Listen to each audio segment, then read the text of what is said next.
Have you ever wanted to film your own travel show? What's up, y'all? I'm Leroy. Well, that's not me.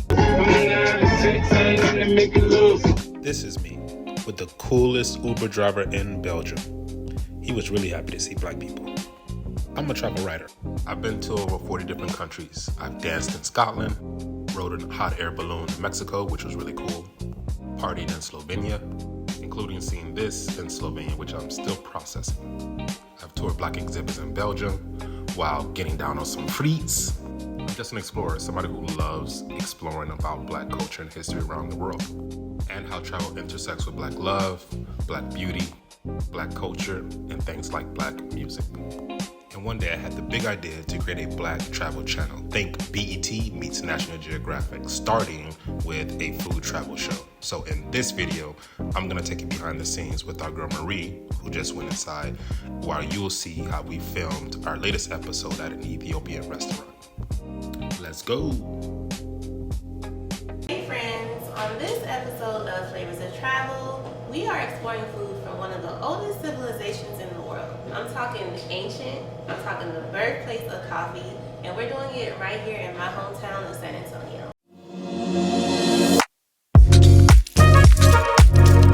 My name is Marie, and I'm the host of Flavors of Travel, where I taste the world and bring the flavors home to the people I love. What makes a dish unforgettable? It's the flavor, sure, but it's also who made it, where you ate it, and the story behind every single bite. I started doing food reviews in my community to support small businesses. Then I visited Richmond, Virginia, and something clicked, and I remember how much I love to travel and how every city has a taste, a rhythm, and a soul. And because I believe in community, I return home to recreate my favorite dishes for the people I love. Food is more than a meal. It's a story, a history, and a bridge between cultures. Join me as I travel the world, one flavor at a time.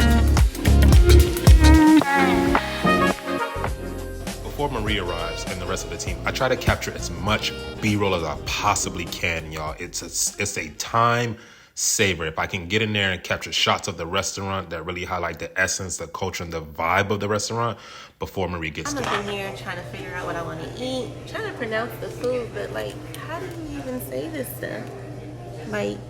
Tipsy, awazy? Okay, well, food's here. Let's dig in.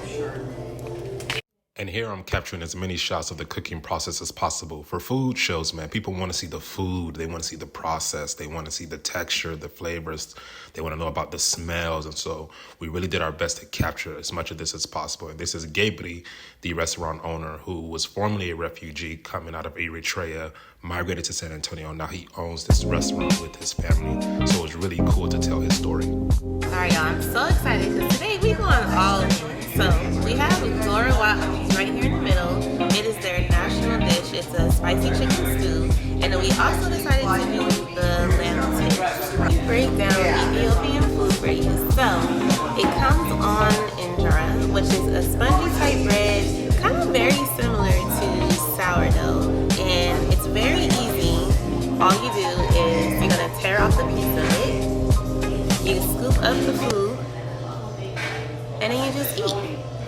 Now, no utensils, y'all. Your hands or your utensils. And if you ever get confused, they have kindly put the instructions for you on the table on how to eat the food. So after Marie finished describing the food in great detail so that you all can know the texture, the flavors, the smells, really get into what she's experiencing, getting close-up shots like this of the food so you can see the texture, getting close-up shots of Marie's reaction to the food. You can see the texture, where the chicken is better, flavors, you can see how crunchy the lettuce is, You look how seasoned and everything. It's really important to get a close-up, close access to the flavors and then capture as much of Marie's reaction, because this is also her first time having Ethiopian food.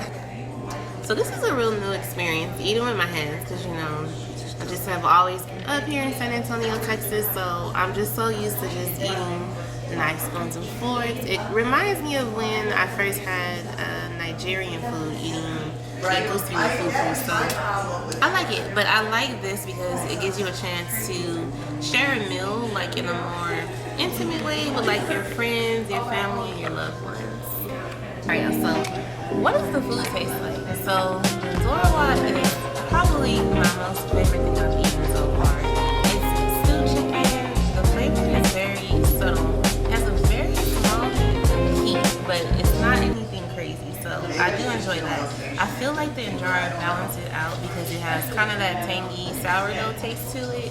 So it just works perfectly together. And then we also had the lamb Tibs. Now, what I will say is, I thought I could use some sauce. But they did say they have a sauce, but I think it's too spicy for me, so I'm not even gonna try it. But I like the fact that they cooked a lot with a lot of the fresh veggies. So there's onions, there's garlic, there's fresh jalapenos with the seeds in, so make sure you don't eat too much of that unless you want it really spicy. Right. Perfect. Okay, and our last part was to catch Marie having Ethiopian Not if they coffee. went to the Also sponsors. known as coffee. For the first That time, was if great. you didn't know, coffee was actually discovered in Ethiopia.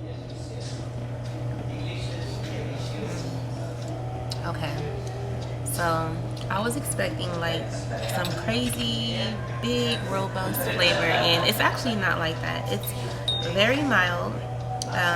I honestly could do it without the sugar in it. Like I can just drink this black because the flavor isn't too strong. I really like this. And that's it. That's how we recorded this episode. Be sure to subscribe so you know when the full episode comes out.